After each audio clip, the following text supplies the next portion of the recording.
নমস্কার বন্ধুরা, সবাইকে স্বাগত রাজেশ কিচেনে। আজকে চলে এসেছি একদম অন্যতম একটা রেসিপি নিয়ে।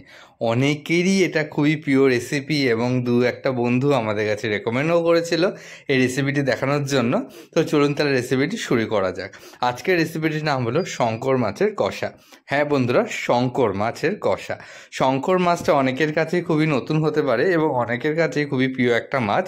এই মাছটা আসলে মাছ না, একদম মাংসর মতো খেতে লাগে এবং এটা কিন্তু বাঙালি ভোজন রসিক প্রেমিকদের কাছে কিন্তু খুবই সুস্বাদু এবং খুবই পছন্দের একটি রেসিপি। তো শঙ্কর মাছগুলো বাজারে খুবই অ্যাভেলেবেল থাকে, কিন্তু সবসময় কিন্তু এই মাছটা বাজারে অ্যাভেলেবেল থাকে না। তো যখনই আমরা দেখি এবং ভালো পেয়ে যাই তখনই আমরা শঙ্কর মাছটা নিয়ে আসি, বিকজ আমাদের বাড়িতে সবাই কিন্তু এই মাছটা খেতে খুবই ভালোবাসে। তো এই মাছের পিসগুলো একটু বড় বড় করেই কাটতে হয়। এই বড় বড় মাছের পিসগুলো আমরা আগে ভালো করে নুন হলুদ মাখিয়ে ভালো করে ভেজে নেব। এবং এই মাছের কাটার পরিমাণ একদম নেই বললেই চলে, পুরোটাই বলতে গেলে মাছ এবং মাংসর মতোই লাগে। সেই জন্য এই মাছটা কিন্তু ছোটো থেকে বড় সবাই খেতে খুব ভালোবাসে।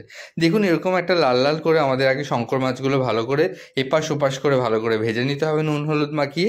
এবং তারপরে কিন্তু একে একে আমরা সমস্ত মাছ যে কটা রয়েছে দেখুন সবকটাই আমরা এখানে ভেজে নিয়েছি।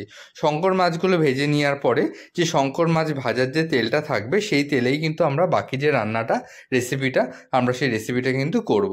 এবং এই শঙ্কর মাছটা খেতে এতটাই সুস্বাদু বন্ধুরা যে আপনারা যদি একবার খান বারবার খেতে আপনাদের মন চাইবে। তা আমরা যে শঙ্কর মাছের ভাজার যে তেলটা ছিল তার মধ্যে একটা তেজপাতা এবং কিছুটা পরিমাণে জিরে ফোড়ন দিয়ে নিয়েছি। ভালো করে জিরে এবং তেজপাতা ফোড়ন হয়ে গেলে এর মধ্যে আগে থেকে কেটে রাখা আমরা আলুগুলো দিয়ে নেব এবং আলুগুলোকে ভালো করে একটু ভেজে নেব। এই শঙ্কর মাছটা সাধারণত একটু হালকা আলু দিলেই খেতে ভালো লাগে। যদি আপনারা মনে করেন যে আলু দেবেন না, তাহলে আলু ছাড়া কিন্তু আপনারা সেটাও করতে পারেন, সেক্ষেত্রেও কিন্তু এটা খেতে যথেষ্ট ভালো লাগবে। আলুগুলো ভাজা হয়ে গেলে এর মধ্যে বেশ কিছুটা পরিমাণে রসুন থেতো করে দিতে হবে এবং কিছুটা পরিমাণে আদা বাটা দিয়ে নিতে হবে। আদা এবং রসুনটা তেলের পরে দিয়ে ভালো করে আগে ভাজতে হবে। রসুনের যে ফ্লেভারটা সেটা সম্পূর্ণ আলু এবং সম্পূর্ণ মশলার সাথে মিশে গেলে তারপরে যে কেটে রাখা যে পেঁয়াজ কুচিগুলো ছিল সেগুলো কিন্তু এর মধ্যে দিয়ে নিতে হবে। এটা বেসিক্যালি একদম মাংসের মতো একদম কষা কষা রান্না হয় বন্ধুরা। মাংসে যে যে রেসিপি উপকরণগুলো লাগে, যেমন ধরুন পেঁয়াজ আদা রসুন, সে সমস্ত কিছু কিন্তু এখানে ইউজ হয়। তো এইভাবেই কিন্তু রান্নাটা আপনারা করবেন, দেখবেন এটা খেতে কিন্তু যথেষ্ট সুস্বাদু হয়। এই রান্না সাধারণত একটু কষাই ভালো লাগে, কারণ প্লেন হলে এই রান্নাটা কিন্তু অতটা ভালো লাগে না। তো চেষ্টা করবেন একটু স্পাইসিভাবে রান্নাটা করার। এরপরে এর মধ্যে পরিমাণ মতো আমরা নুন, হলুদ গুঁড়ো এবং কাশ্মীরি লঙ্কার গুঁড়ো এবং ঝাল লঙ্কার গুঁড়ো এর মধ্যে অ্যাড করে দেবো। কাশ্মীরি লঙ্কার গুঁড়োটা পুরোটাই অপশনাল, যদি মনে করেন আপনারা রঙের জন্য দিতে চাইছেন না তাহলে এটা স্কিপ করতে পারেন। এবং এর জায়গায় আপনারা যদি মনে করেন যে আপনারা কাঁচা লঙ্কার ঝাল খেতে চাইছেন, সেক্ষেত্রে শুকনো লঙ্কার গুঁড়োর জায়গায় আপনারা কাঁচা লঙ্কা ইউজ করতে পারেন। বা অনেকে বাটা কাঁচা লঙ্কা শুকনো লঙ্কা ইউজ করে মিশিয়ে, তো সেগুলো আপনারা আপনাদের ঝাল পরিমাণ মতো ইউজ করতে পারেন। দেখুন, ভালো করে মশলাগুলো দিয়ে একটু কষে গেলে তার মধ্যে আমরা আগে থেকে কেটে রাখা টমেটো দিয়ে নেবো এবং আবারও ভালো করে কষাতে থাকবো। এই রান্নাটা ভালো করে মশলাটাকে কিন্তু ঢেকে ঢেকে কষাতে হবে বন্ধুরা, যাতে আপনাকে মশলা থেকে একটা তেল রিলিজ করে দেয় এবং তারপরেই কিন্তু আপনাকে এর মধ্যে জল দিতে হবে। তো যতক্ষণ না মশলাটা ভালো করে কষে যাচ্ছে, পেঁয়াজ আদা রসুন টমেটো ভালো করে মশলার সাথে মিশে যাচ্ছে, ততক্ষণ পর্যন্ত আপনাকে কিন্তু এটা কষাতে থাকতে হবে। দেখুন, আমাদের কষাটা অলমোস্ট রেডি হয়ে গেছে, বেশ ভালো করে মাখা মাখা হয়ে গেছে এবং একটা তেলও রিলিজ করে দিয়েছে।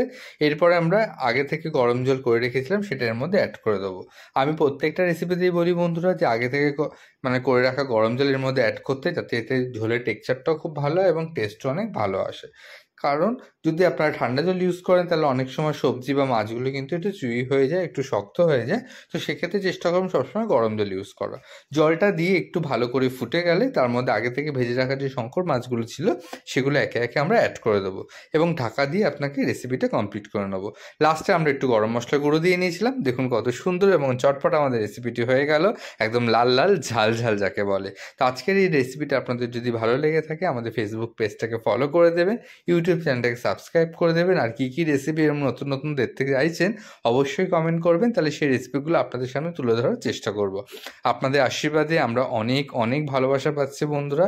এরকমই ভালোবাসা দিয়ে যাবেন যাতে আমরা পরবর্তীকালে আরও নতুন নতুন ভিডিও আপনাদেরকে দেখাতে পারি এবং উৎসাহ পেতে পারি। আজকের রেসিপিটা এই পর্যন্তই, পরবর্তীকালে দেখা হবে অন্য কোনো ভিডিও নিয়ে অন্য কোনো সময়। তাহলে আজকে এই পর্যন্ত, ভালো থাকবেন সুস্থ থাকবেন, ধন্যবাদ।